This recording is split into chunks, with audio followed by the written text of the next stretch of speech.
Roughly 4 hours prior to a game at Miss Eldridge, the Orleans Firebirds gather for pregame warm-ups. But instead of jumping straight into BP, bats and gloves are placed on the ground as Coach Jay Banfield leads the team through a series of mental exercises called Mind Up. You know, Yogi Berra said that 90% of baseball is mental and the other half is physical.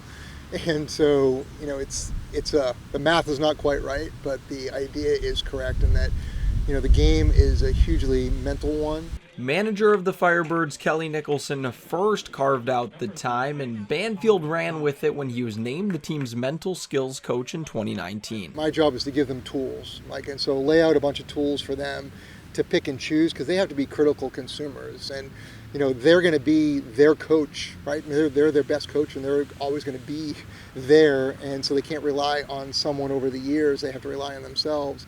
And so how do you lay out those tools for them to pick and choose what works best for them? One of the key mental tools Banfield integrates into Mind Up is visualization, something catcher Justin McNiss works on daily.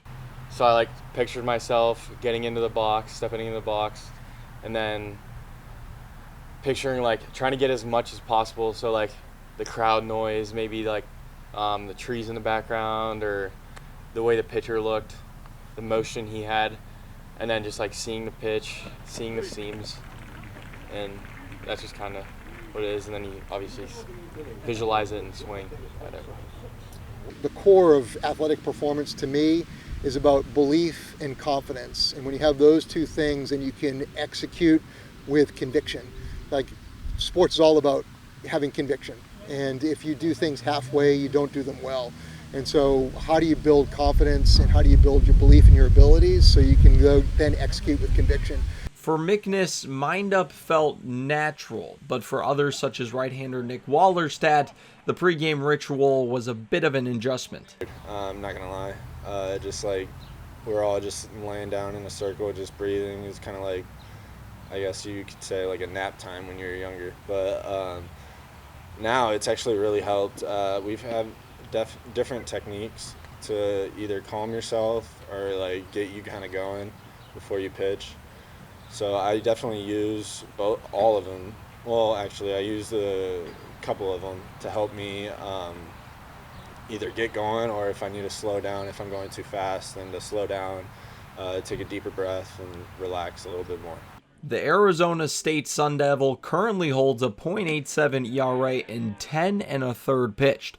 Mind Up may have taken some time, but the results have shown in Wallerstadt's game. The breathing, helping me calm myself, focus more, and not really making a situation bigger than it is. Although Banfield's work with the Firebirds is relatively new, his perspective on sports training seems as though it's just scratching the surface of what it can become. I think about sports, everyone's looking for just a little bit of an edge. That's all you need, right? I mean, you think about the guys on the Cape, their talent level's pretty close. So the things that's going to distinguish them are on the margins. And so I think about, I think mental skills will be a much bigger component. If I were to look at the percentage of it now, it's probably, realistically, it's probably 99% physical and 1% mental in terms of the amount of time spent. I think in 10 years' time, I don't know that it's going to be 50-50, and I don't think the ratios are going to flip. I think that's a little bit aggressive, but I would imagine that you get closer to 1/4% of time is dedicated to that. Everything he says, he'll send stuff in our group chat about he doesn't just say that this is how it is and this is how you should do it. He gives us the opportunity to research it. So send stuff in, and he tells us why we do certain things. Coach Jay's passion for both psychology and baseball help him develop the stars of tomorrow. All I care about, and this is true for all the coaching staff and for Skip, is that we want to see them succeed.